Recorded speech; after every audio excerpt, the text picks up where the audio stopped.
your audio so that we're able to hear you, or put your hand up and put a question and we can call on you, or put a question in the chat.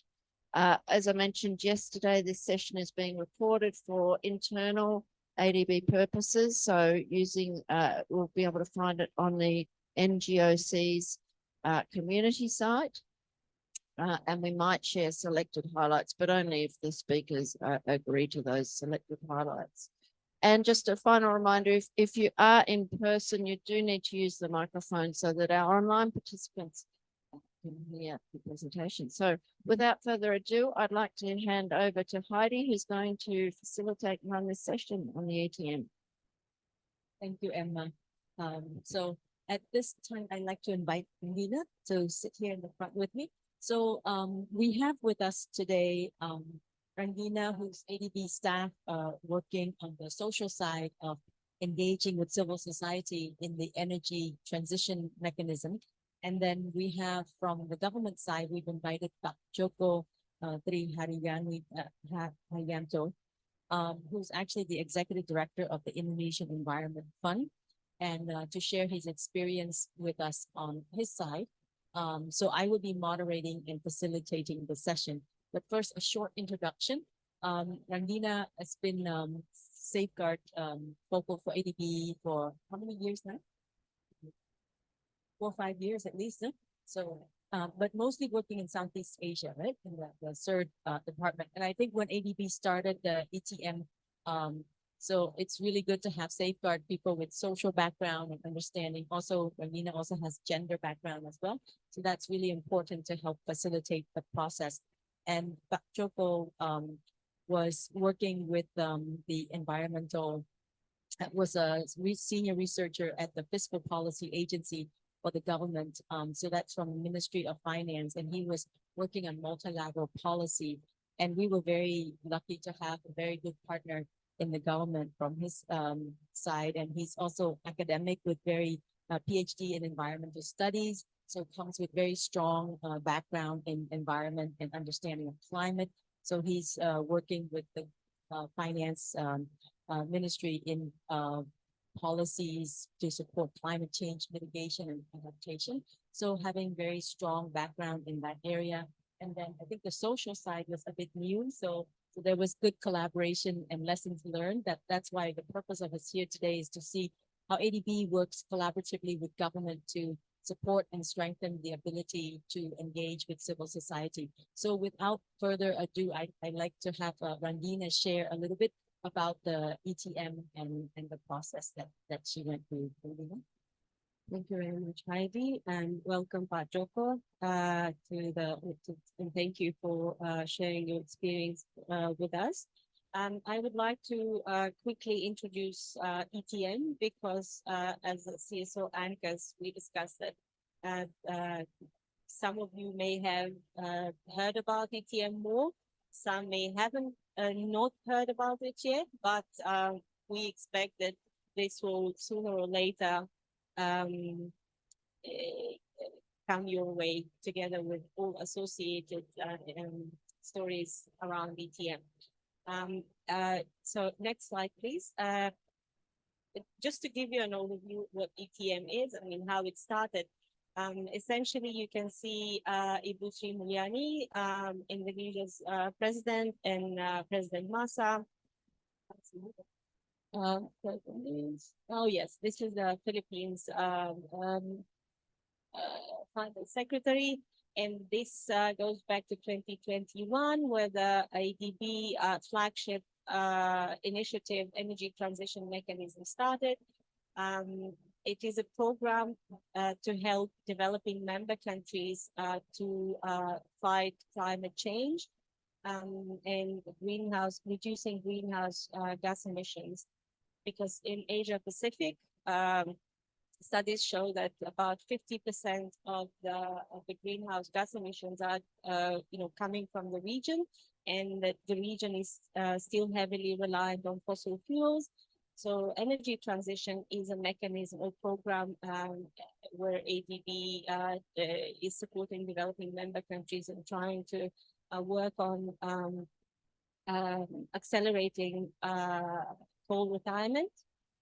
And so a couple of remarks from high-ranked US officials about the program, because it's not ADB's invention, but ADB advanced the concept in a way to try and use the program to blend concessional and private financing to help developing member countries also attract private sector to make the concept scalable. Next slide, please. Yeah, so this slide is a very like rough overview of ADB's energy transition mechanism stakeholder engagement approach.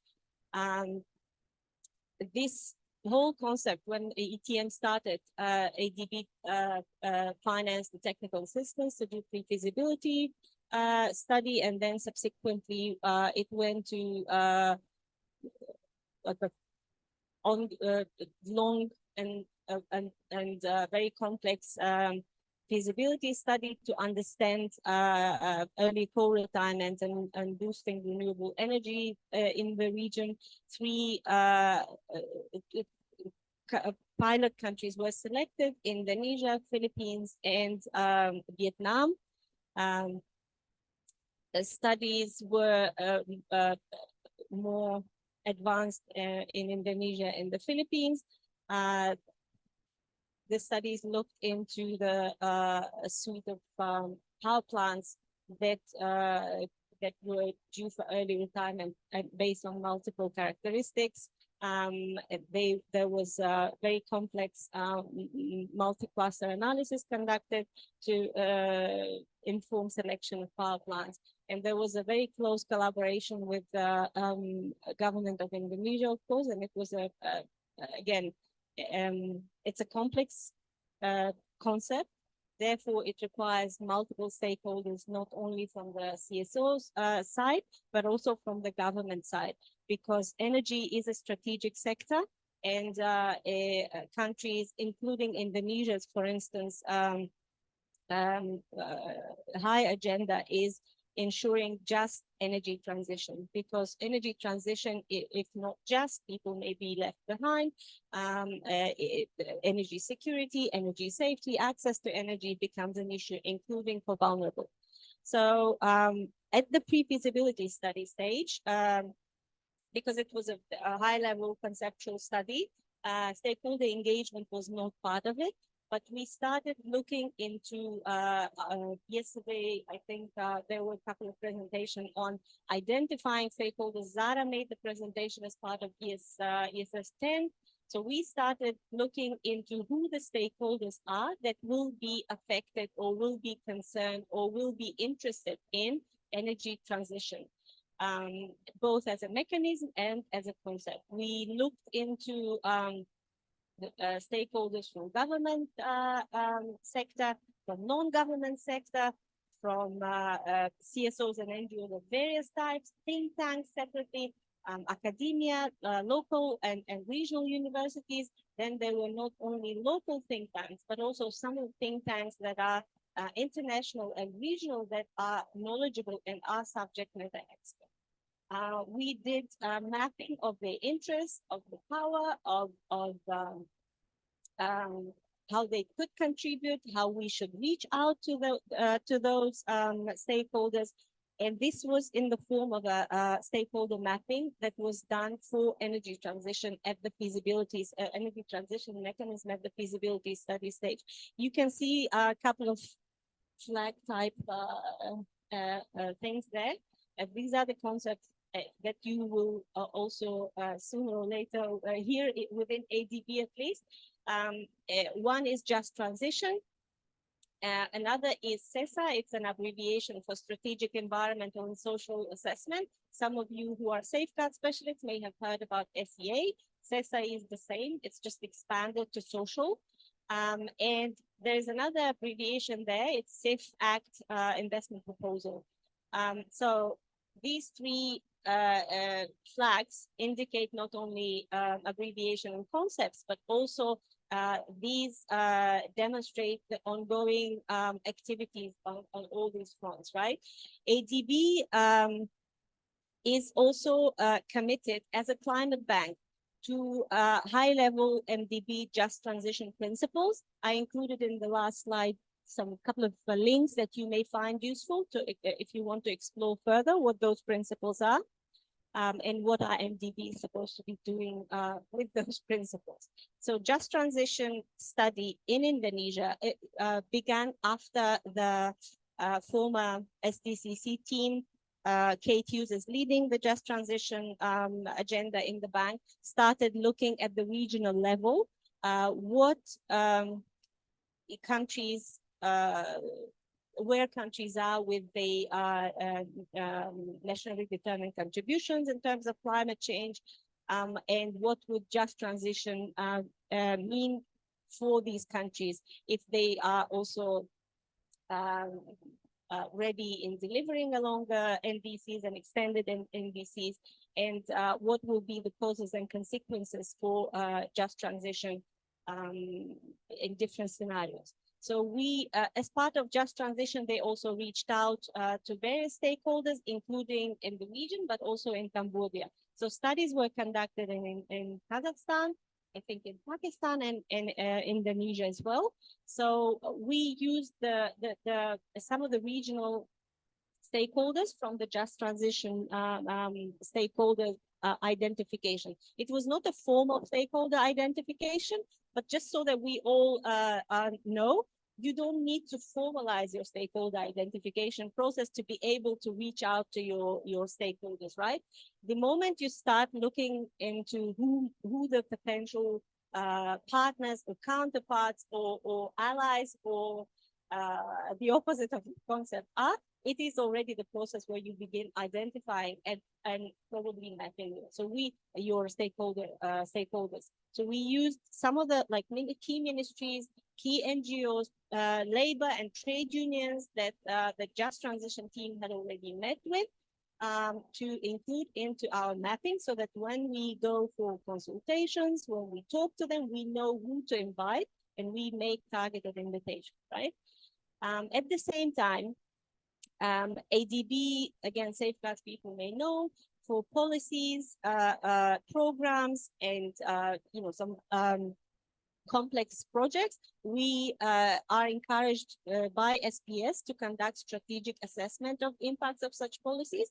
This is where the team came up with an idea of why don't we assess the social and environmental impacts or implications of energy transition mechanism or energy transition.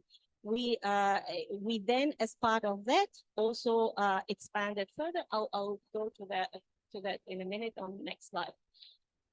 In addition, the World Bank Clean Investment Fund, not yet, there. Clean Investment Fund had launched Accelerated Coal Transition Program, and the Philippines and Indonesia were selected as eligible countries to apply for SAFE Act financing to support accelerated or early coal retirement. An IP investment plan for each country was supported by ADB. The preparation of it was supported by ADB, leading the Multilateral Development Bank Group, which included us as leaders to prepare this, which included the World Bank, and IFC. This is where we stand, and we also did the same stakeholder identification.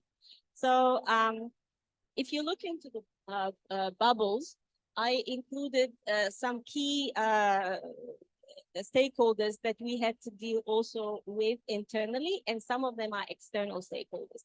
We are very grateful for the support that the IRM CSO focal and at the time that the former IRM CSO focal is now has now got promoted and he's working on another big project.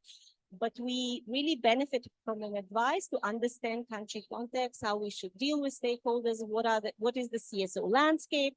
I'm flagging this because it's important for you as you enter the country or you start something new. It's always good to build on an existing knowledge and skills. There is also, yesterday it was also mentioned as a mechanism, there is an IRM CSO advisory group, which we also tap into because they have vast knowledge and skills, and also they've got experience in not specifically on say energy transition.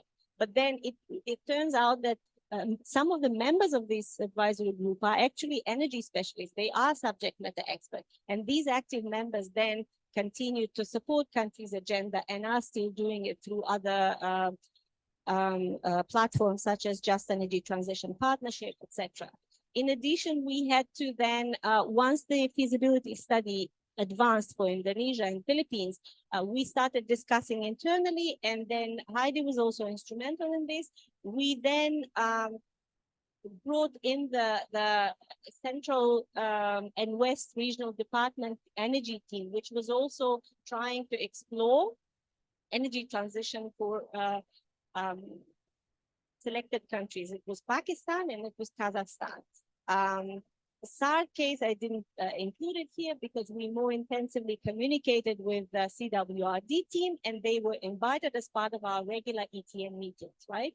And it's important from a stakeholder engagement perspective and approach perspective because to me, Heidi may later share, I think it was a good example where internally we talked to each other, and it helped CWRD team learn from the gaps, learn from the lessons, and improve their engagement strategy, which was very helpful and timely because for them, they studies just begun or were about to begin, and they already looked into how we are dealing with stakeholders, what are we doing, what are the challenges, etc.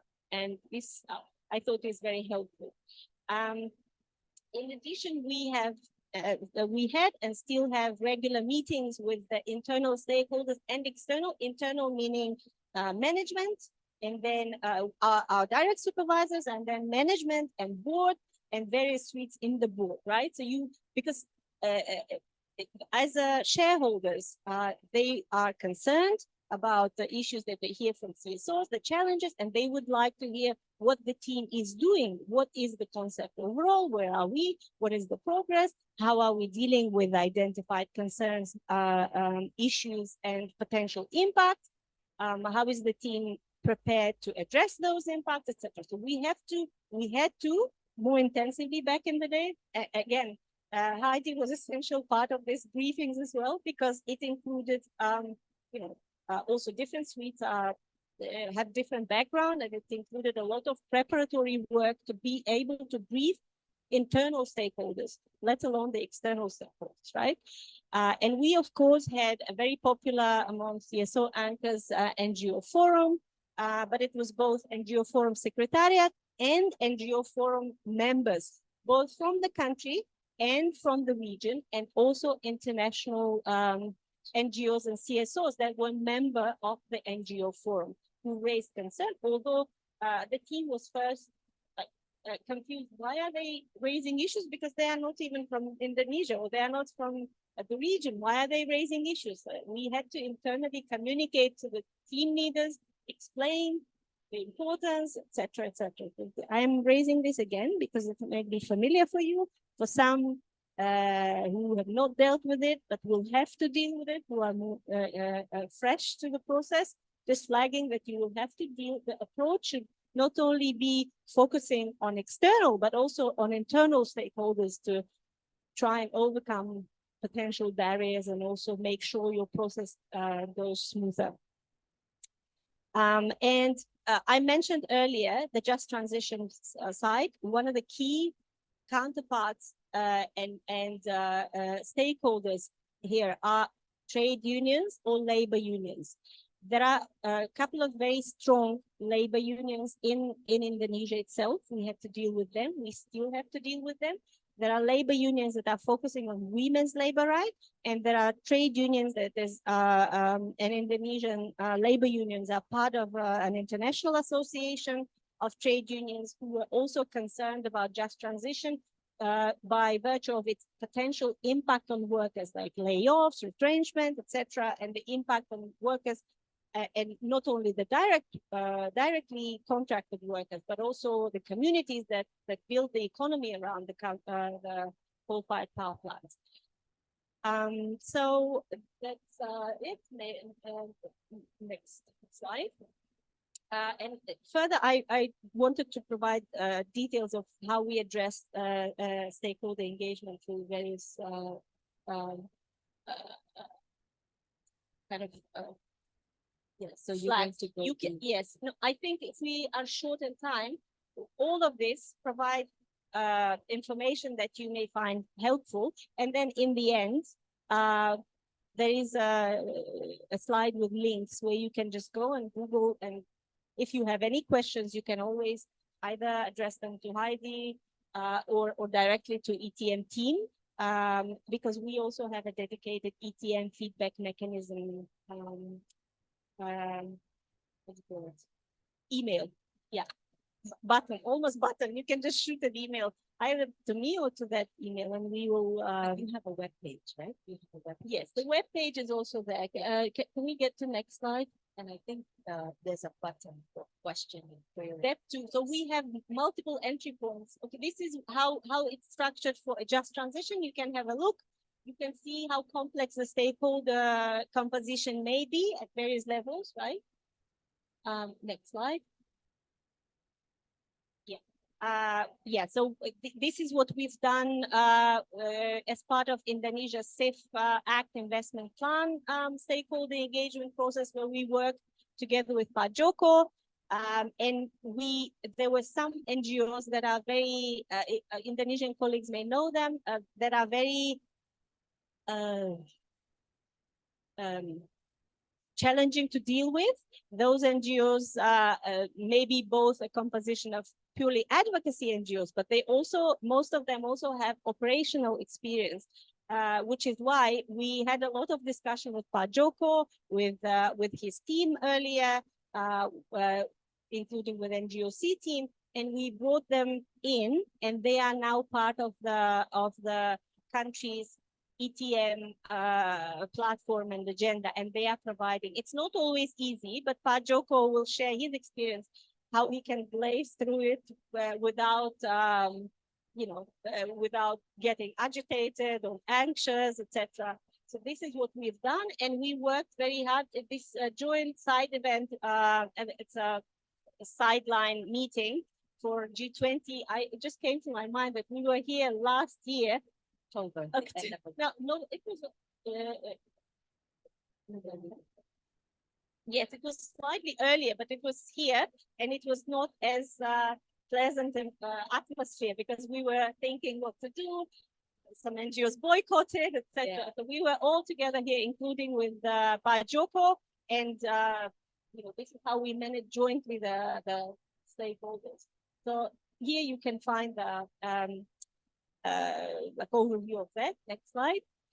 You can also see, yes, here's the screenshot from the Energy Transition Mechanism Hero. It's an ADB web page which hosts information about energy transition. It has JT, just transition aspect. It has information on safeguards. It has all the up-to-date information on the consultations. This is, by the way, again, another feature that we discussed with NGOC and put it in there. It's a schedule of upcoming consultations.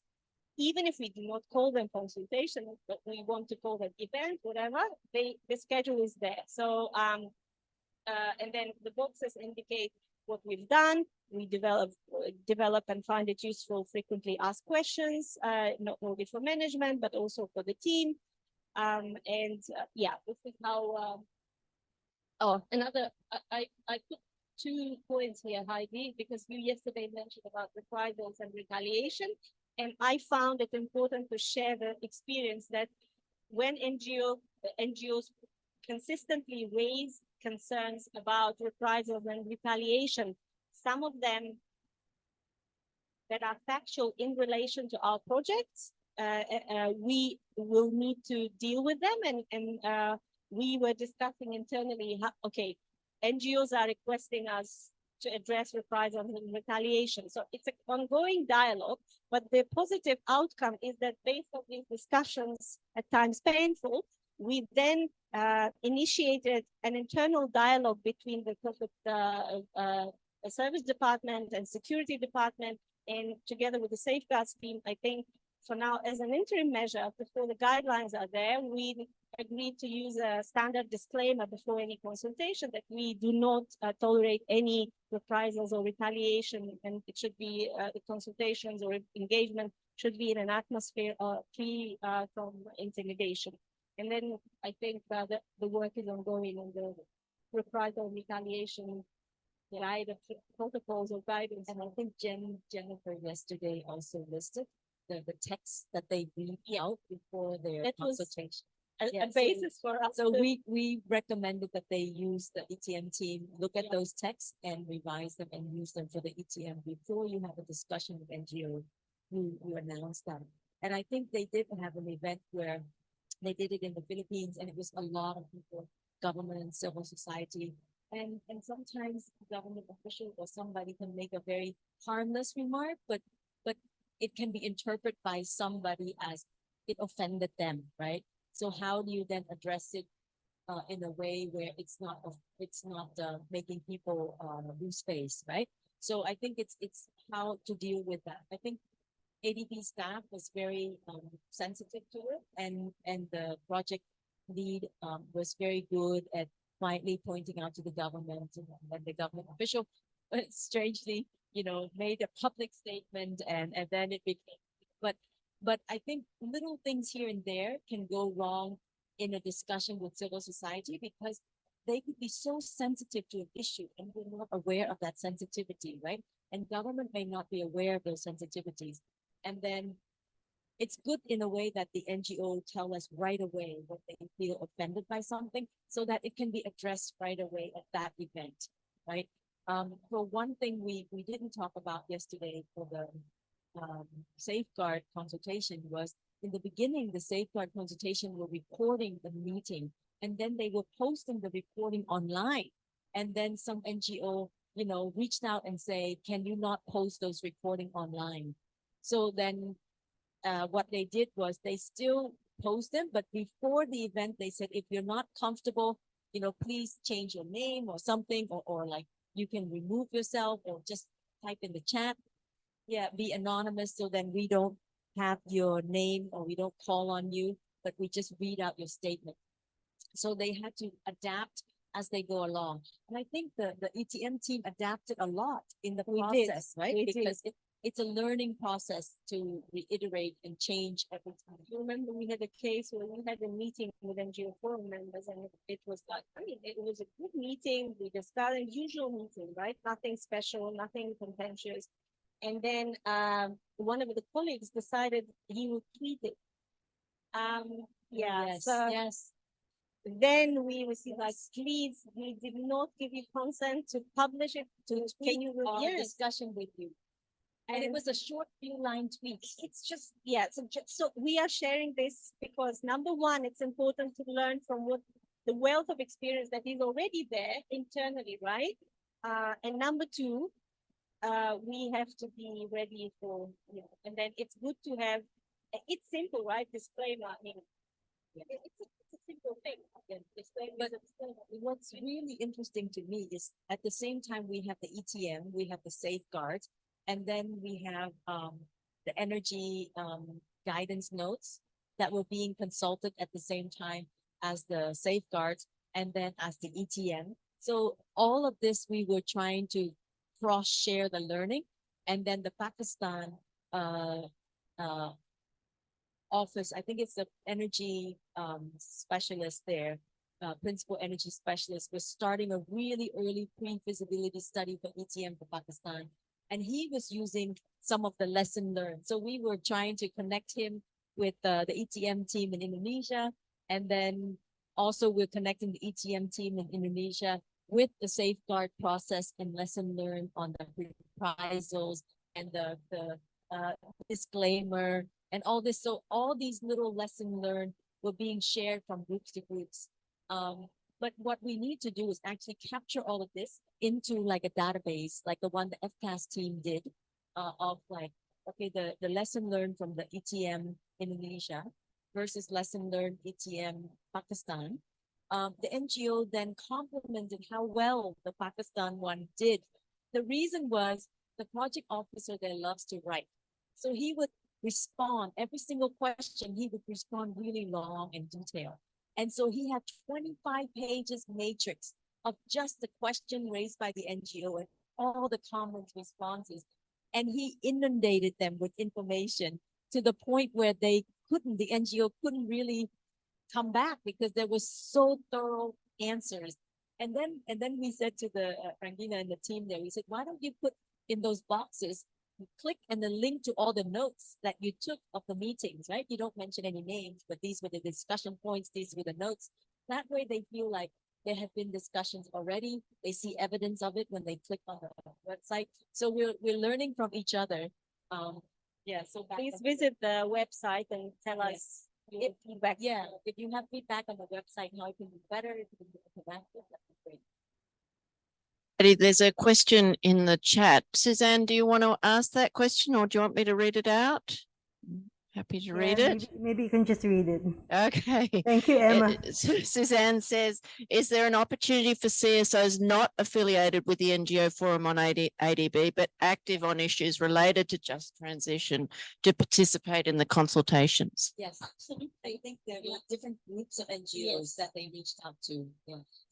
What we did yesterday, there was someone mentioned about database or repository of NGOs. Oh, okay. I think Ava said, can we do this? And then before that, Marina mentioned about some database of sorts to like with the list of all the NGOs. So what we did, again, that's why I'm grateful for IRN colleagues. I'm grateful for Vietnam resident mission colleagues and to NGOC and the Philippines country office colleagues, because we essentially built the existing, it's a simple Excel list, as Marina mentioned, it does not need to be something complicated, right? So we use this list and we constantly are updating it because NGO forum members are easier to somewhat to invite.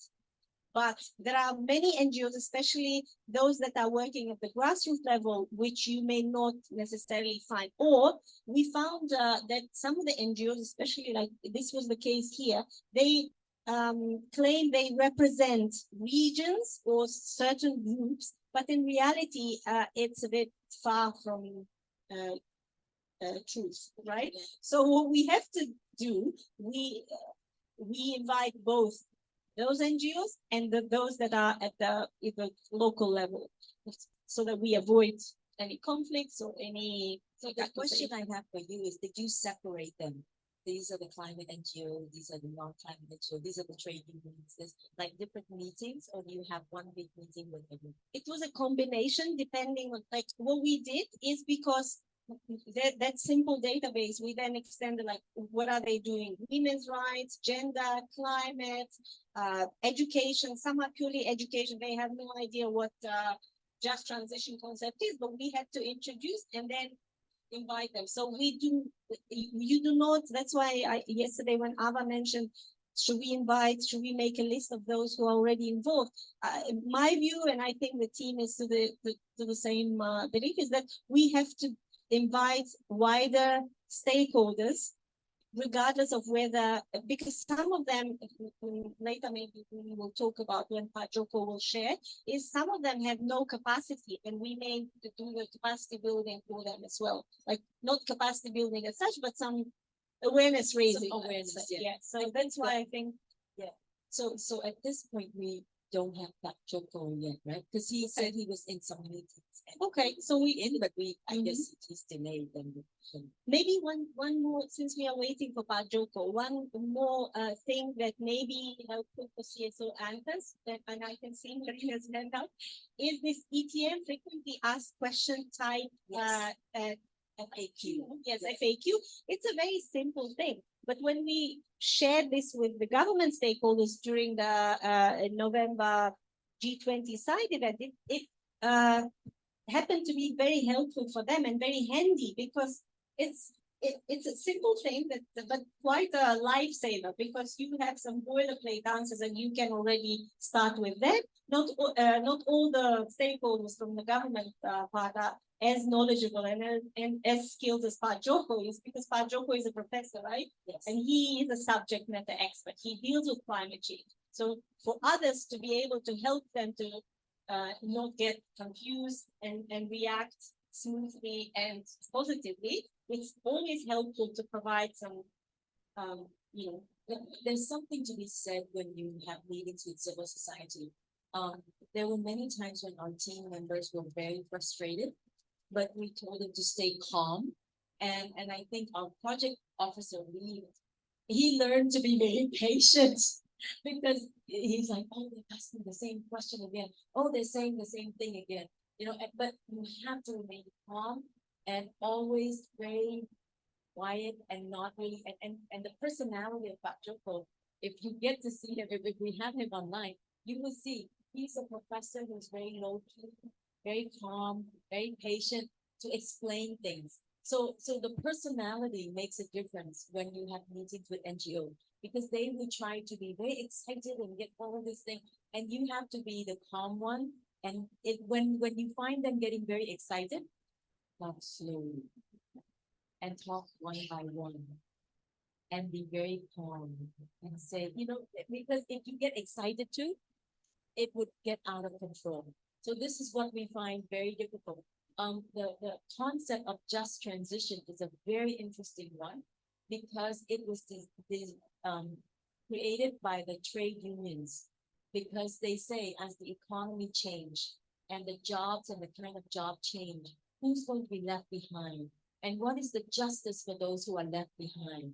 So if you move from a coal economy to economy that no longer use coal economy uses a lot of labor. And a new economy, solar panel economy, may use less labor. So all those people losing jobs, what would they do? And how should they be compensated? But the NGO took it one step further. They said ADB, just transition means ADB invest in coals all these years. And all the damages that coal did to all the communities over the 10, 20, 30 years we've been investing in coal power plant when ADB first started. How are we going to compensate them for all those years? So they say, you've been polluting over the years. Now you're talking about clean. How are you going to take care of your past deeds or the thing you've done in the past? And for them, justice means taking care of what's done in the past and compensating into the future. But safeguard, sometimes we say, okay, we don't accept the legacy issue. We only take it from this year or that year. So ADB makes a cut-off year, right? We are discussing this heavily because the whole concept of reparation, Yes. Polluter pays principle, and as part of the safeguards, the tricky part of early coal retirement is that it is not a standard modality or scope of project that ADB would typically finance because our safeguards policy requires looking into past, present, and any possible future impacts. In this case, it's just enough also to agree that to argue that we did not cause this impact. So whoever the project proponent is may not necessarily be the one who caused this impact. We as ADB were not part of even the concept development. So we cannot be held accountable or responsible for addressing the legacy issues of the past, simply because this is not a project where we will continue the operation of the power plant, but we are financing a project or supporting a project to shut the coal-fired power plants down. So if we invest in legacy issues, capital expenditure, etc., it means, you are investing in something which then contradicts the whole concept of overburdening with debt, indebting, etc. So we are investing in something to then shut it down. It doesn't make sense. So we are debating on how do we deal with the legacy issues and what legacy issues, and this whole concept of area of influence came up, and that we are now finalizing. Also in terms of how far back do we want to look?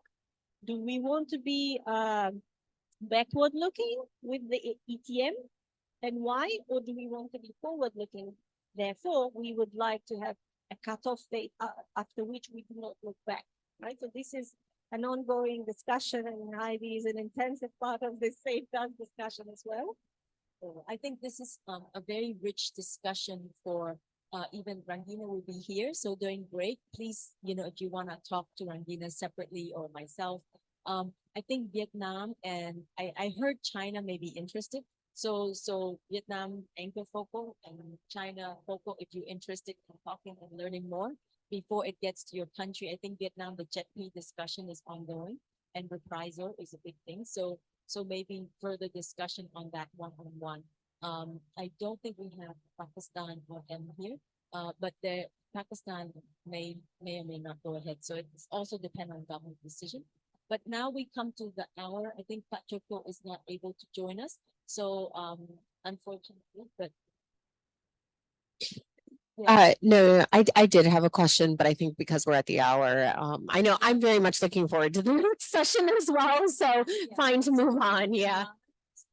Now for the next session. So with respecting her time and thanking her for joining us, we'd like to conclude here. Thank you. Yes. And please talk to Rangina during break time. Thank you.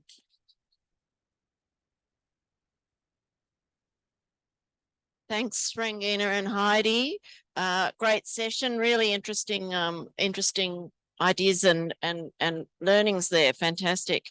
So as Heidi mentioned, we've got Imrana Jalal online, which we're delighted to have her with us. She's the special project facilitator with ADB, and she'll be speaking about when CSOs raise concerns about reprisals. I am delighted to introduce her. She's in 2023, she received the Ruth Bader Ginsburg Medal of Honor for advancing gender equity and the rule of law from the World Jurists Association. She was also Principal Social Development Specialist at ADB and led the World Bank's inspection panel as chair. She has a master's in gender, a bachelor of law, and a master's in international law. She's also got CSO connections, which is fantastic. She's a founder of a CSO, the Fiji Women's Rights Movement, and was Fiji's first human rights commissioner. And she sits on the US boards of Equimundo and Global Rights for Women, which are CSOs promoting equality. So I'm really delighted to have Imrana here, and I'll hand over to you now.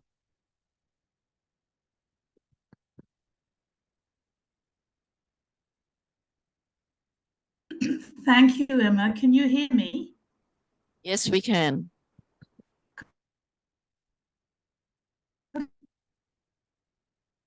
An indication that I can be heard.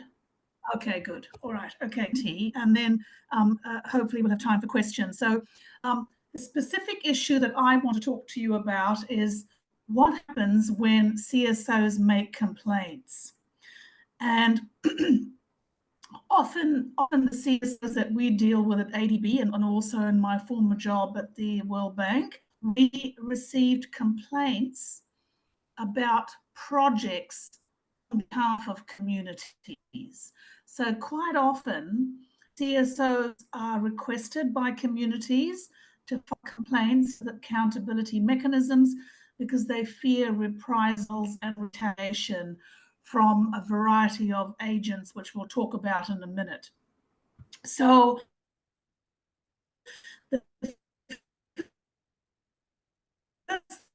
Imrana, your audio is breaking up, and I've been asked because it's breaking up, maybe turn off your video so we just hear your audio because you're breaking up a little bit.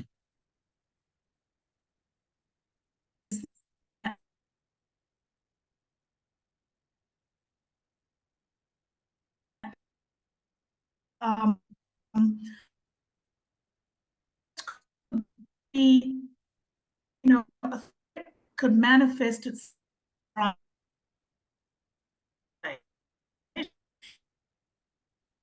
be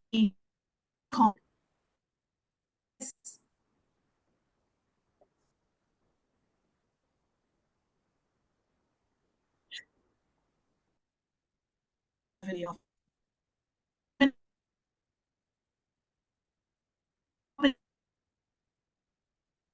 Which perhaps explains why. Imrana, thank you for turning off the video. We're having a little bit of trouble hearing. Okay. That's sounding better. Threat or either something that is said, it could be a hostile act, could be something that's done. Remember, better, that better is still really bad. Yes, we can't hear you properly. Can you hear me? Rana. No, it's a little bit Find somewhere spotty. else. Okay, all right, okay. So, is any act which is either direct or indirect, where some other person or agent and to. Okay, let me think. Hello? Imrana. Okay. Imrana is rejoining. Hello? Hi, can you hear me? Yes, we can hear you better right. now. Okay. Okay, well, Okay. let's find this again. All right, so I think you all have an idea of what a threat or an act of retaliation or reprisal means. So can we go to the next slide, please?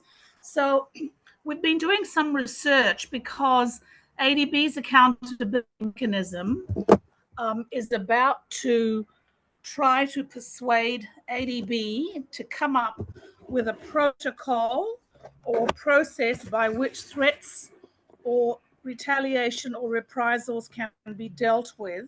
And we've just had our first 2 workshops, 2 days of workshops on looking at what we might be able to do if there is a threat against a CSO or even an individual. It doesn't have to be a CSO, of course. So what we found was we looked over our data and we saw that from 2016 to 2023 up to November, roughly 40% of complainants or requesters are people who file complaints with ADB's accountability mechanism. 40% of them request confidentiality. And the purpose of requesting confidentiality is to protect them from potential retaliation or threats of reprisal. So that's actually quite a large number. And I was a bit shocked when I saw the data because when you look at the various independent accountability mechanisms, and there are 22 of us and the 22 banks, the data is around 27 to 30%. So I was a bit dismayed, but you have to see that often there may be a perception of a reprisal or retaliation for filing a complaint, which actually never manifests. So it could be a perception or fear, which may not be an actual retaliation or reprisal. But the important thing is that we make people feel safe to file a complaint and that they can know for certain that we will deal with their complaint while protecting their identity. One of the challenges we face is in my office, which is the office of the special project facilitator, we do dispute resolution, right? That's the goal. The goal is to try to bring parties together, to compromise, to try and fix the project up, to bring it back into compliance. And often it's quite difficult for the project team to solve the problem if they can't actually meet the complainants. So then we have to try and find innovative ways of trying to do this. And it may mean talking to a representative, or maybe the community has elected an NGO or CSO to represent them. And then that's who the project team will talk to. So, you know, I don't want to paint a rosy picture. It's not easy because, you know, how do you solve a problem in a project without knowing, for example, you know, if it's something to do, I mean, I was in New Delhi last week dealing with a complaint against the Delhi Railway Company. There's no confidentiality being requested. And there's 16 households which are affected by this viaduct that ADB is financing. Now, in that particular case, the 16 households affected have said that they don't request confidentiality. And so in a way, we're able to solve the problem quicker. It's much more challenging when people request confidentiality and are fearful of some kind of reprisal against them. Next slide, please. So have any of you ever experienced retaliations or reprisals and would like to maybe take 1 or 2 minutes sharing their experience? It may not be a physical reprisal. It could be something, for example, in some countries, in order to quieten CSOs, governments will cut off their funding source, or people may be prosecuted on malicious charges, on sham charges. I know this because I personally experienced this in my country when we were living under a military dictatorship. So reprisals can take a number of forms. Is there anybody there who would like to share an experience of one?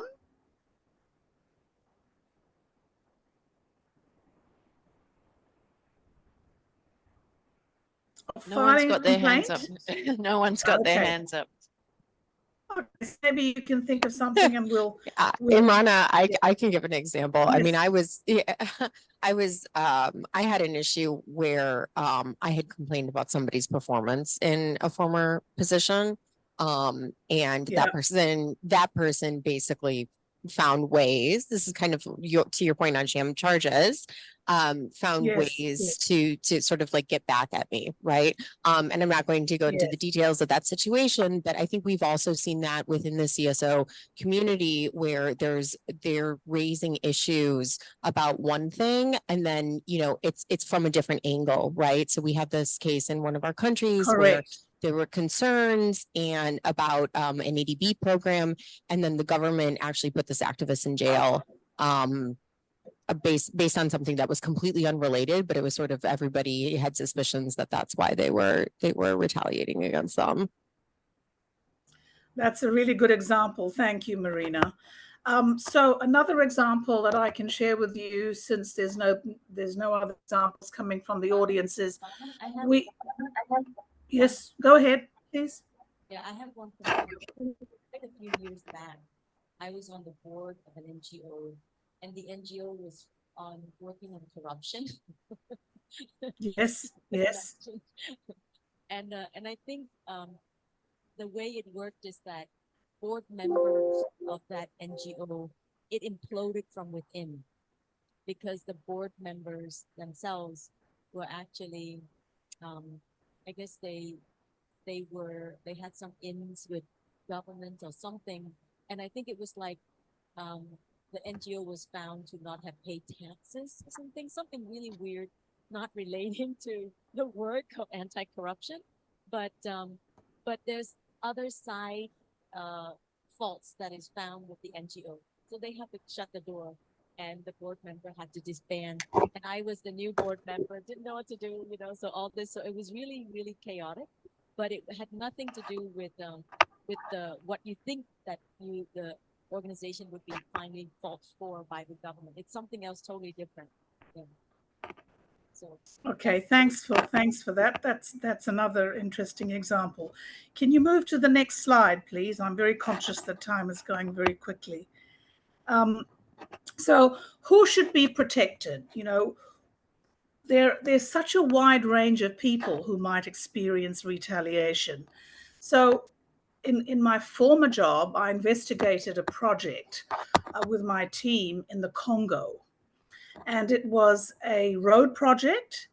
There was a complaint filed about the sexual assault against women and children in that project from the contractor's employees. So what happened was the CSO that was courageous enough to file a complaint to the inspection panel was retaliated against, not by the local militia, because the local militia was hired by the contractor.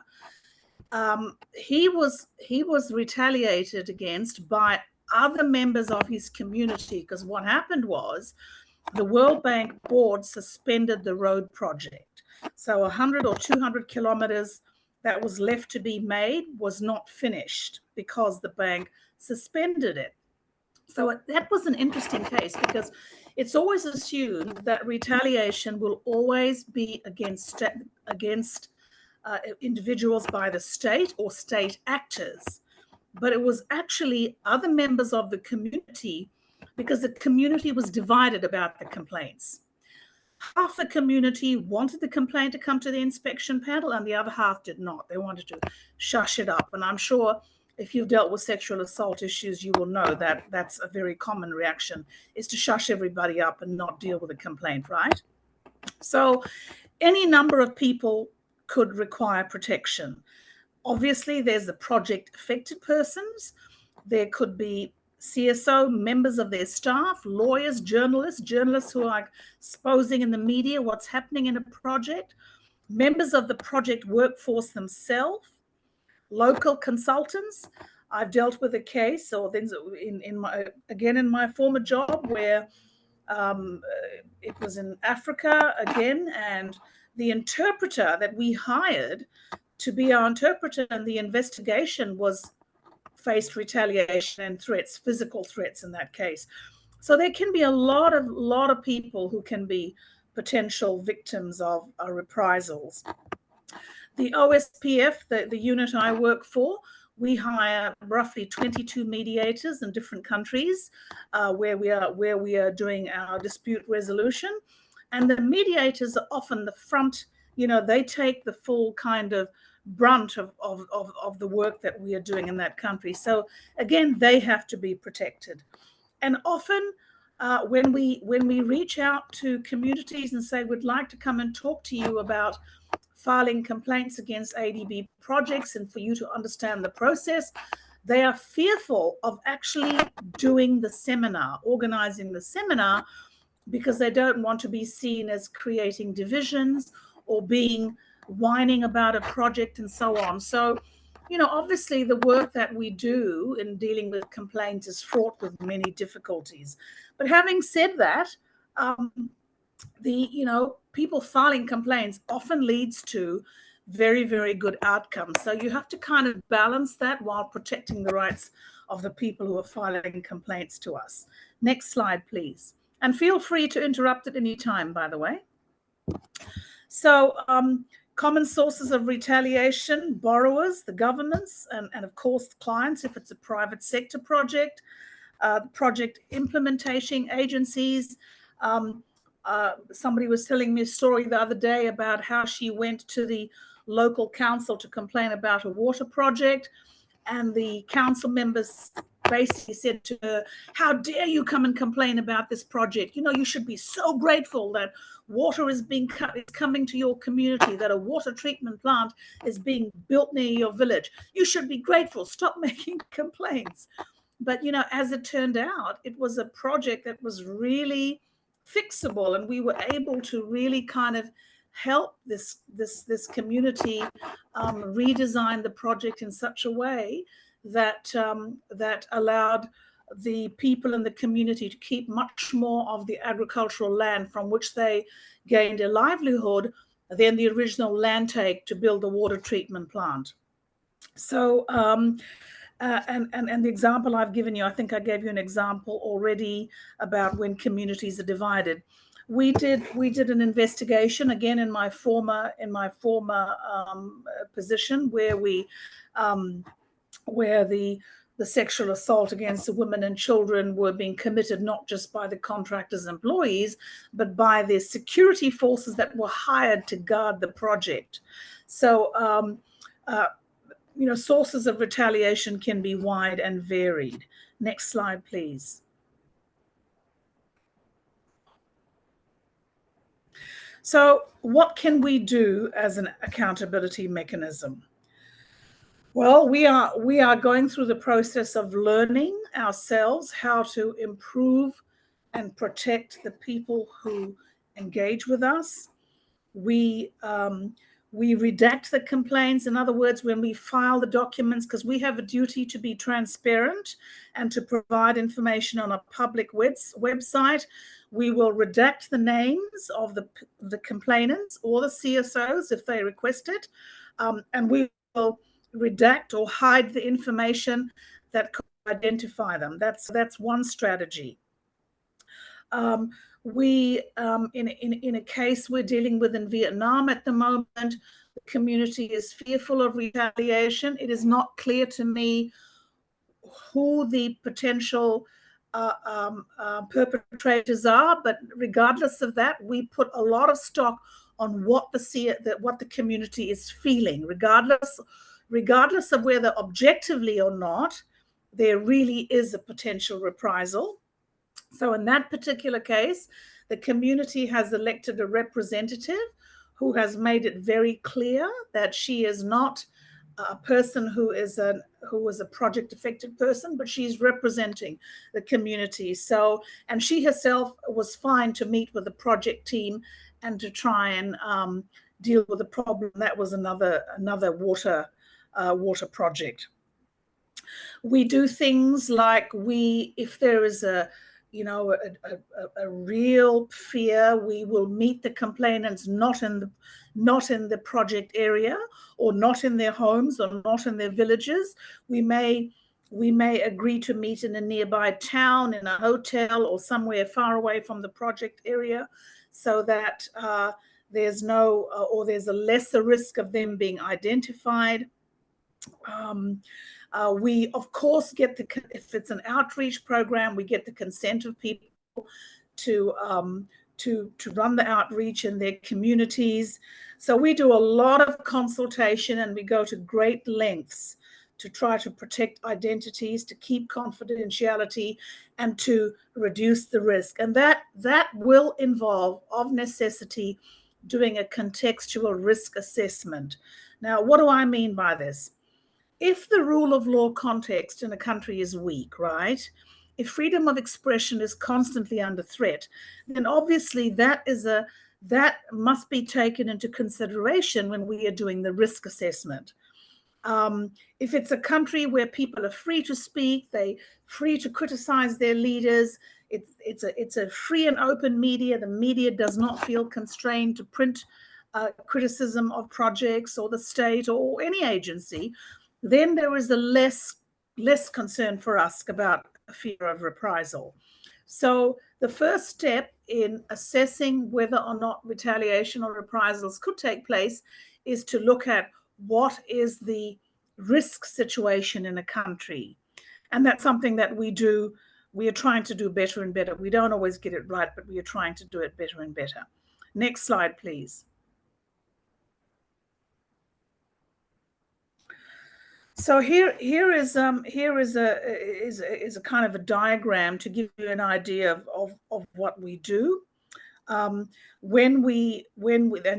this is a practical thing. So when the complaint receiving officer receives the complaint, we ask them immediately, do you need confidentiality?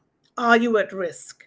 If we deal with your problem, is it going to create a risk for you, your family, the CSO that you're working with, the CSO staff's families? So we do this this automatic questioning.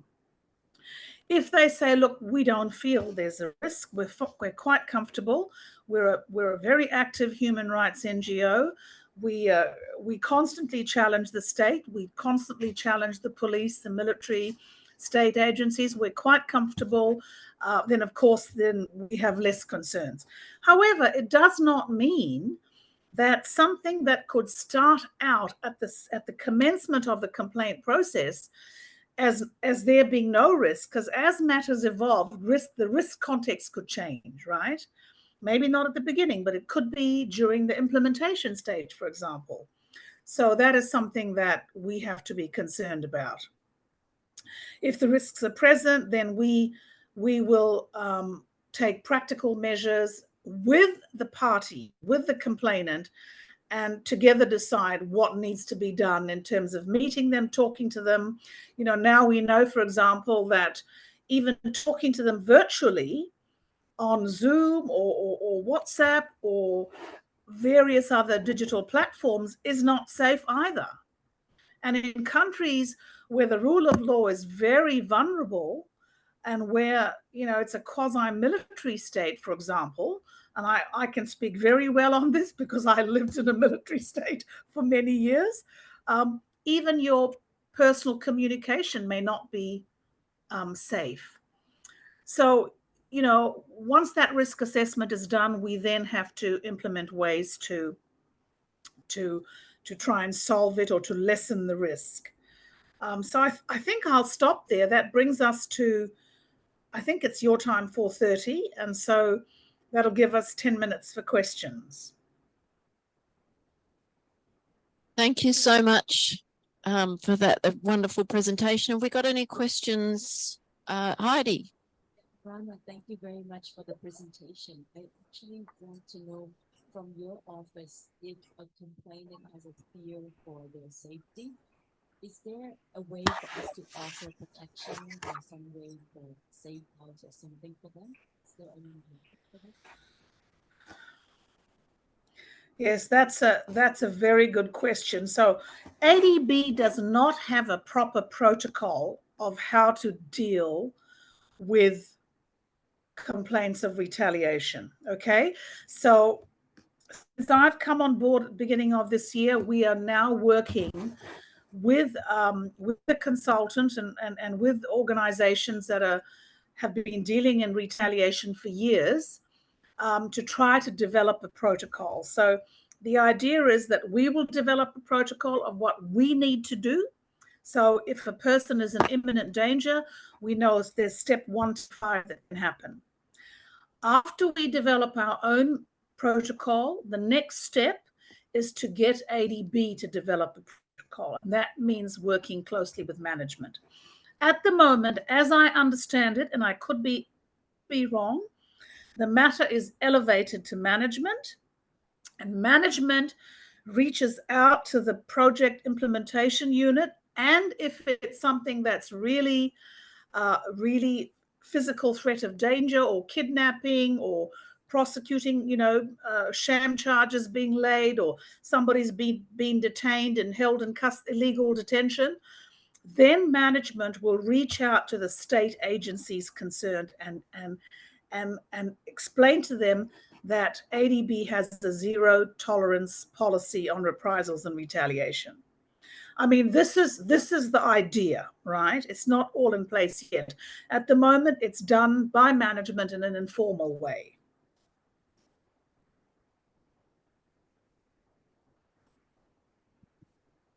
We've got another question, which I'm just coming to. Okay. Yeah, I have a question. I think it's also related to Heidi's question about how do you build the confidence of the affected people or the affected stakeholders that they are being like they are safe when they log like issues or concerns or complaints on the project, that they are safe if they can file their issues or their concerns. So because they're afraid of this retaliation. So how do you build their confidence? Is there like information dissemination? Like I think it's in part of the GRM of the social report, something like that. That they include this, but I'm not sure. And the second question is the issue issues of confidentiality. So how do you, maybe it's confidential with us because you already redacted, but if the issue is already like the nature of the issue is well known to the community, I think the confidentiality of that person is not confidential anymore because it's well known to the community. I think it's only confidential to us. So how do you deal with that kind? So I think the contractors or the government already know who is that person, even if you say even if you redacted all the personal information of the complaint or the report. Yes, you're absolutely correct. And I'm just thinking of an example in Mongolia, where the person who was filing a complaint, not just to ADB, but to the World Bank, and I think it was to EIB as well, about a project that was being co-financed by a number of financial institutions, was detained. What I would call, as a human rights lawyer, an illegal detention. Now, everybody in even though confidentiality had been requested and given, exactly what you say happened. Everybody knew in the community, everybody knew her name and the organization that she was associated with because she is a human rights defender, right? So, and I'm sure you know this intuitively, that the people who file complaints to the international financial institutions are often already doing human rights work, right? That sort of makes sense, right? Because they're the ones with the courage and bravery to take the complaints on and to take on these massive, powerful institutions. So, in that case, I mean, my own feeling there is that it has to become very public. Sometimes the only way to protect somebody is actually to go public. And in that case, if ADB management asked my advice, I would say you have to publicly deal with the president, prime minister, cabinet at a very senior level on this, because that may be the only way to protect her and to get her out of the illegal detention. And I've seen this work extremely well in other countries. Not in. I mean, okay, this was in CSO in Mongolia, right? So in that case, there were very quiet back channel conversations conducted with the state by ADB, by the World Bank and EIB, that were the co-financiers. And she was actually released. So, so I think if it's public, to answer your question, there's no point in trying to hide it anymore. You actually have to go more public. You have to make sure that there's international media covering it, that you have a global campaign, and I mean, you as CSOs, you must be involved already in all these campaigns, whether they're national or global, to try to give that person protection.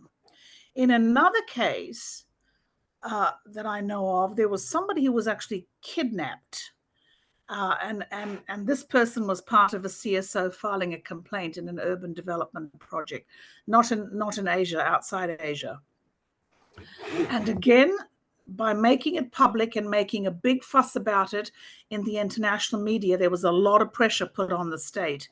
And it was later found out that the kidnapping was actually done by state officers, as is often the case, frankly. So that is trying to answer the second part of your question. The first question is about how you empower people to file complaint. We do a lot. Okay, first of all, we do a lot of GRM training, and Emma's there. Emma herself is involved with our office to do GRM training. And part of that GRM training should be, and I actually haven't attended any of them. I'm coming to attend my first one in Sri Lanka next week. So it'll be interesting for me to observe to what extent we do any training for them, looking at the issue of retaliation and reprisals. But a good GRM should be able to deal with cases where there's a potential reprisal. Having said that, it's highly problematic because a project GRM is based in the community, right? If you're going to the GRM to complain and you're fearful of your personal security, that just going to the GRM exposes you to the potential of retaliation. So, we have this thing in our policy which says that anybody coming to complain to the ADB accountability mechanism must have engaged in good faith efforts with the project team to fix the problem. Now, my argument with management is, if they are vulnerable to retaliation or reprisals, why should they go to project team? Why should they be forced to expose themselves further? They should be able to come to us immediately without having to first go to the project team. If they are allowed to come to us, then we deal with the project team rather than the complainants. So the frank answer to your question is, we don't do enough on building the capacity of people and empowering them to have confidence, but we are getting better at it. We are improving every day on building the confidence of our complainants. We have another 2 questions. So Farouza. Thank you, Marina, for a very interesting discussion. Maybe on the project level, GRM, it's also important from our side. Sorry, I can't hear. Sorry, I can't hear. We'll try a different mic, Imrana. Okay. Can you hear now? Yes, I can hear now. Thank you. Thank you for a very interesting discussion. My name is Feruza. I'm from Uzbekistan Resident Mission, Safeguard Officer.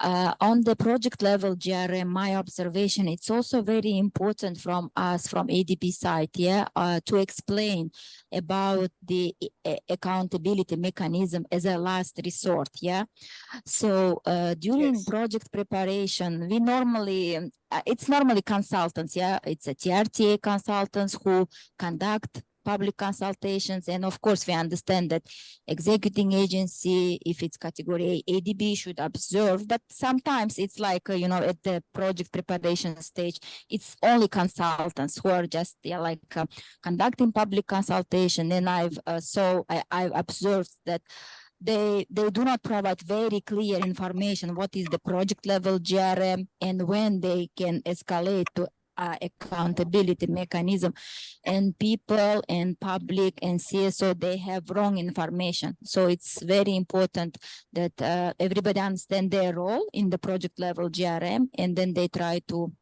as much as possible, to resolve on the project level the issues before it's escalated to AM.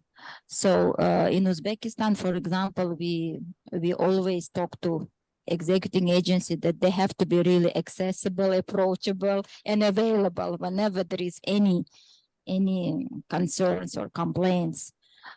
So I think it's important we explain the right level, and then when it can go to accountability mechanism. Thank you. Thank you. I mean, I don't think you're asking a question. You're making a very valuable comment, and I couldn't agree with you more on the points that you've made. We've got another question coming. Maybe there's a microphone issue. We've got sound issues today. Hello. Thank you for your great presentation, 2 speakers. It was really, really helpful for us as a CSO anchor. I am Sarandaya from Manara, Mongolia Resident Mission Gender Officer.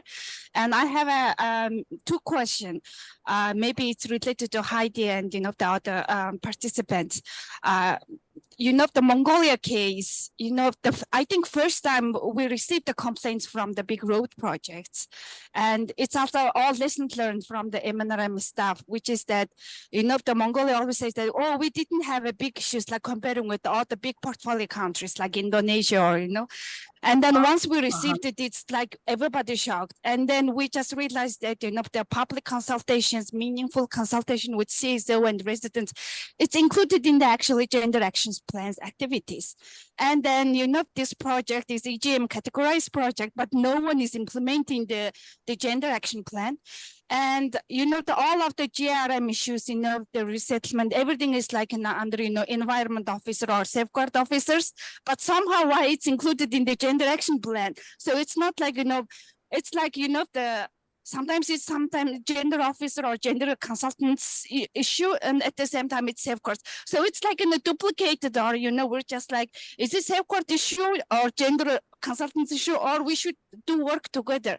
So this question is that, how do you see it, like, in order to, to make not the confusion to everybody, is it the the safeguards officer issue at the the EA level, or project PIO project implementation unit, or it's like purely gender consultant things? That's my question, like from your experience. And secondly, thank you for mentioning about sexual exploitation, abuse, and harassment. This is really, really important issues. Even I mentioned yesterday, and I'm working for the SIA focal sexual exploitation, abuse, and harassment issue, especially in the contractors with the civil work component. So let's explore in the future, and looking forward to work with you also. Thank you. Thank you. Maybe I didn't hear properly, but I'm trying to work out what your question has to do with reprisals and retaliation. I'm not clear. I'm not clear on what you mean. Sorry, the question is about regarding the complaints, but not like retaliation things, but because the complaints, deal with that is, the safeguards or GRM plans included, or is it like gender action plan issues? Or this means like, I see. Okay, now I understand. Okay. Yes, sorry, I didn't get it the first time. So I should have clarified at the beginning. The ADB accountability mechanism can receive any complaints to do with a violation of ADB's policies and procedures, right? And so these can be complaints about environmental safeguards. These can be complaints about social safeguards, can be complaints about Indigenous people, about a lack of consultation. It can be a complaint about resettlement, compensation, livelihoods, and gender. And as a matter of interest, the first ever complaint that was made to the ADB accountability mechanism years ago was a Sri Lanka road transport project. And in that case, an investigation was launched into the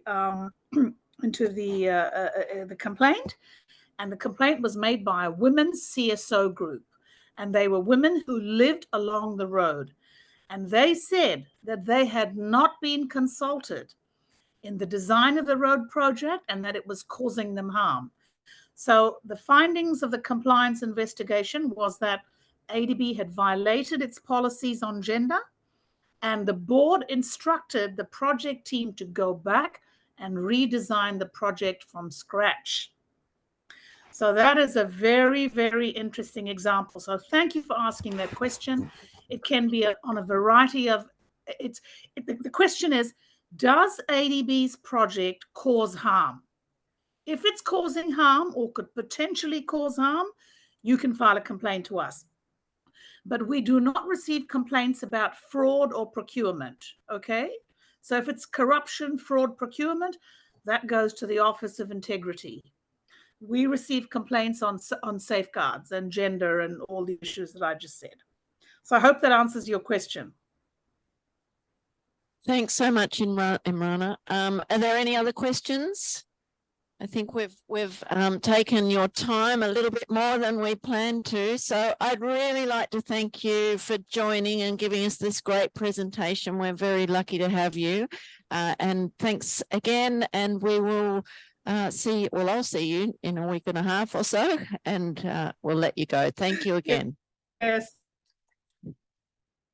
Thank you so much.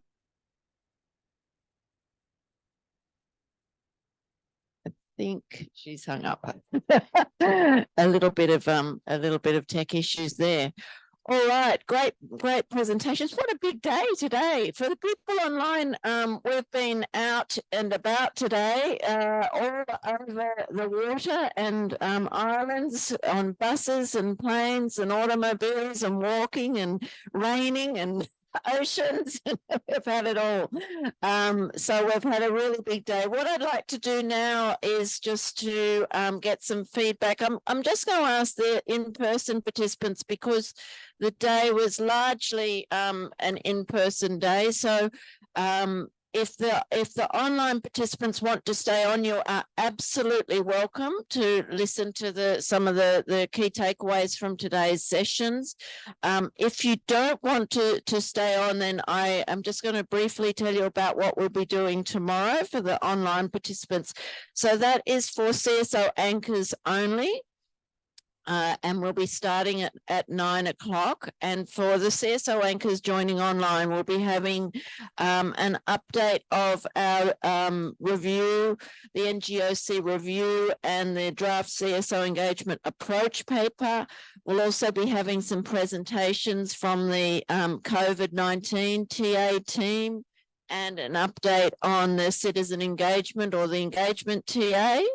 And then we'll be moving for the rest of the day into action planning for the CSO anchors, which is why the day is limited to CSO anchors. So if you're online and you're a CSO anchor, we really, really hope to see you tomorrow.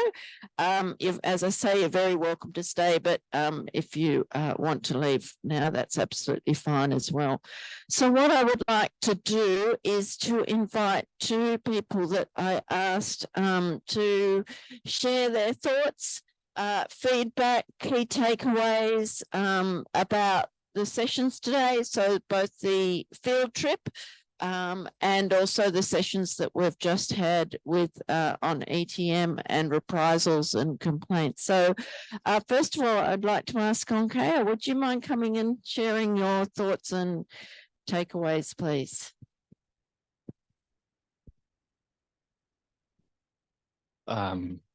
Thank you, colleagues. I think we had a long day today, and I don't think I would like to take a lot of your time, so I will try to be brief today. First, thank you to the team, I think, for making today happen. I think this is a really special day for me personally. So why is that? You know, to be honest with you, I've been to several countries in Australia, Americas, in Asia, but it's my first time to visit a project size outside Cambodia, implemented by an NGO. So I was very much impressed, and I learned a lot during the days. I will share with you my good observation and also bad, not so bad, but I think something that I think the team, especially from the NGO, hopefully would appreciate. I think when we reach the first side, the bird watching towers. Yesterday we were learning about stakeholders engagement. There were two things. I think the NGO, they did a great job to consult, the community when they decided to build the towers. But what happened, I think what I learned from the local leader was that when the government decided to build the shrimp farm, the local government did not consult with the local community. I'm not blaming the NGO, but I think this is something that perhaps NGO could do a better job next time by, for example, persuading, for example, the local government to consult with the local communities. And I think, as you can see, what happened there, there's a tower built by ADB support, and then there's a fish farm built alongside, and then at the nearby there are some sort of construction, the sand dredge nearby. So it doesn't seem to me that ADB and NGO achieve what we intended to do, which is to build the towers to bring tourists to the area. So I think that's my first observation. My second observation at the community meetings, I was very impressed by the engagement, by the proactiveness of the local communities. They were very frank, they were very confident when they speak, when they share their views. And I can tell you, this is not happening in my countries. People are normally shy, they don't really share their view, especially with international audience like we are, with the local government. So I think this is something that I learned very much and I enjoy. So my overall observation is that I think despite despite my first point, which is not your fault, but I think you could do better. I think the project has done an excellent job in, for example, in supporting alternative local income activity. For example, helping farmers to become civets, farmer, producer, processors, and you also, a lot of things have done. And the NGO, you are there, you also have people to plant the mangrove, which is good for the ocean, for the fish, and for the environment, climate change. So I think this is a great example that NGO have done in this area. And I think ADB as an institution, we should support more such NGOs in the future, especially as now we are claiming to be, or let's say we aspire to be a climate bank. So we need to support such NGOs so that this NGO and other NGOs who want to do similar work can make positive impacts. I think that's my second point. The third point on, I think, the ETM, I think, again, I am in ADB for 4 years. We learn a little bit about ATM here and there and here, but I think today is a very special day when our colleagues speak about ETM in the context of CSO engagement. So I learned quite a lot, and I understand that Regina emphasized the importance of CSO database for the stakeholder engagement work, and I think this is important. And Heidi, when she facilitated, she raised a number of key concepts, for example, just transition, producer pay, pollute pay principle. I think this is something that is fascinating for me, something great to learn. I think the last session on the reprisal, I had fear when I make complaint here within ADB, but I was surprised that I'm not alone. 40% of the people who make complaint request confidentialities. I think this is a big number, and I think something to take note. But the good news is that, as our speaker informed us, I'm very happy to learn that ADB has a zero tolerance policy, on reprisals and retaliation. I think this is something that motivates me to make more complaint. Thank you. Thank you, Concare. Adalgisa, where are you? Oh, there you are. From TLRM, she said, "Oh, I'm too new. I'm too new." I said, "No, it's good."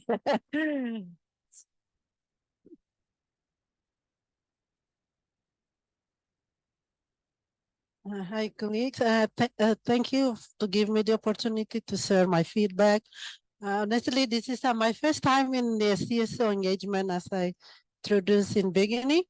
But I just to give you my overview of what today field visit. For me, this is the first time training to combine with field visit. This is very, very great. This is grateful. I'm so glad. This is very interesting for me. Instead of theory all days, all weeks, we go directly. So I'm a new, so I go directly to see, oh, this is what they discuss. This is what they talk about all the days. So this give us really reference, a good idea, so we can see directly what's happened. For me, from beginning of our first point of starting, we all the team is on time, discipline, timeline is good. That's good one, and team solid, and team organizes is very accountability for all their members, responsibility. That's good one. And my first see of the first visit of the project, what I saw is the initiative for the NGOs working with government, because this is my first time. So this is something very good aside of project, big project and program from the civil society engagement program is very helpful, special for the small community groups, NGOs.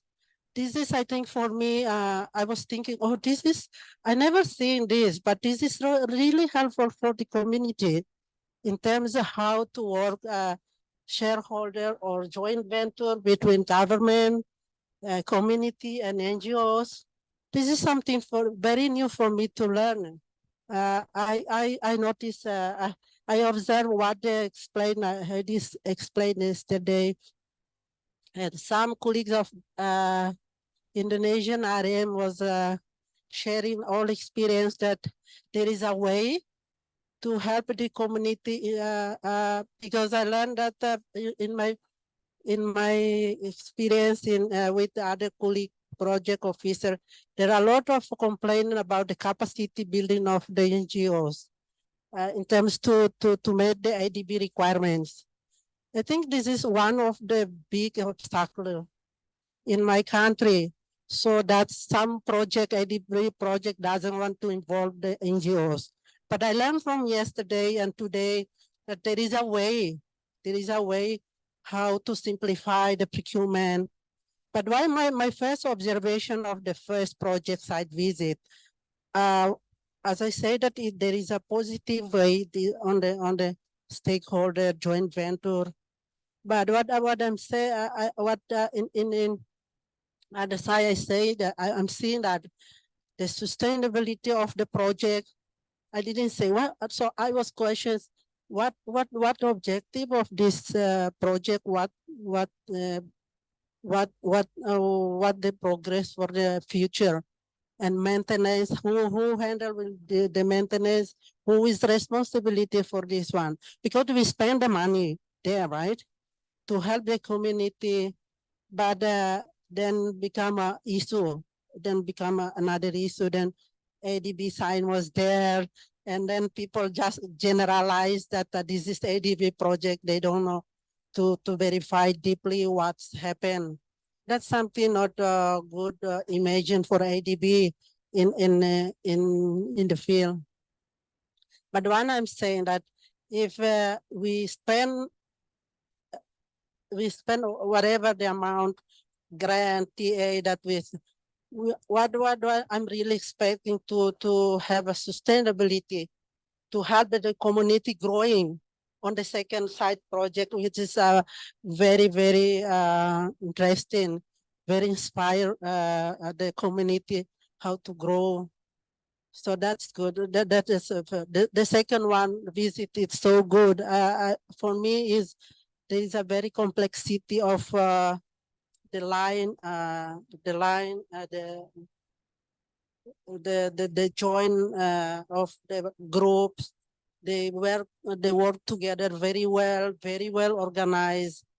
And then I was surprised because ADB can support them with the building, so to help them working together.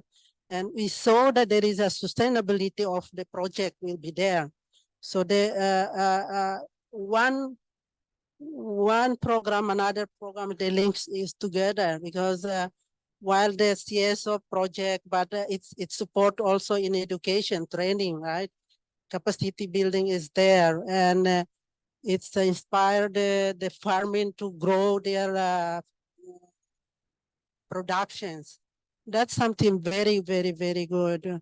So I was thinking, it was come in my mind that if we can suggest to have something like study tour for our community to the successful to the success project that maybe some other RMs project has been completed. So that I think also help the community and NGOs to inspire them, to motivate them. This is to sharing knowledge and to, yeah, that's, I think for me is very, very important. That's I'm seeing. Thank you so much. Thank you so much as well. So, great feedback and really interesting points that you raised. And I'll be asking another couple of people. If anybody particularly tomorrow wants to give feedback, come and come and find me, but otherwise I'll find you. So look, that wraps it up for today. So I wanted to just do some thank yous. Obviously I wanted to thank the speakers, so Imrana and Rengina and Heidi, and obviously all the speakers today at the, well, too many to mention at the field visit. I particularly wanted to thank the IRM team and Pac Leonas. But the other team I wanted to mention, because this field visit was a lot of logistics and behind the scene work. So I want to really do a big shout out for Kate and Roselle up the back. They did an amazing job. We had several meetings about it. And I thought, oh, is it going to be all right? But it was absolutely wonderful. So thank you for that. And also, yeah. And the team at the Indonesia Resident Mission who were with us all the way and really so very helpful. So thank you for that. So we'll wrap up with the online participants. It's been great to have you with us. The other thing I wanted to say is that we have our action planning tomorrow. We haven't done what we did the last time we did this, which is sent out a template saying, can you please complete it? And there's a couple of things to think about that. One of them is that, you know, things are changing at ADB, as we heard, particularly through Marina's session with the role of anchors under the NOM. So we wanted to have a talk about your roles and your potential terms of reference for those roles before you sat down and sat down with your work plans. But what I do want you to think about tonight and leading up to tomorrow's work planning session is the types of activities and engagements and work that you can do in your resident missions for the next 12 months, because that's the work that we're going to be doing in this 2-hour session in the afternoon, is setting out a plan for each of the resident missions. So I'd like you to give that some thought, particularly in light of the things that we've discussed around the databases, the stakeholder engagement, stakeholder mapping, the CSO roles on CSO roles. Your CSO anchor roles on 180B teams in projects, CPS, and obviously policy as well. So that's a little heads up for the anchors. All right, any other points that I need to consider? I think we've covered it all. So we start tomorrow morning in this room at 9 o'clock.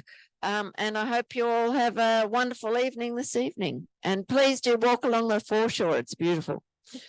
Thanks, everyone.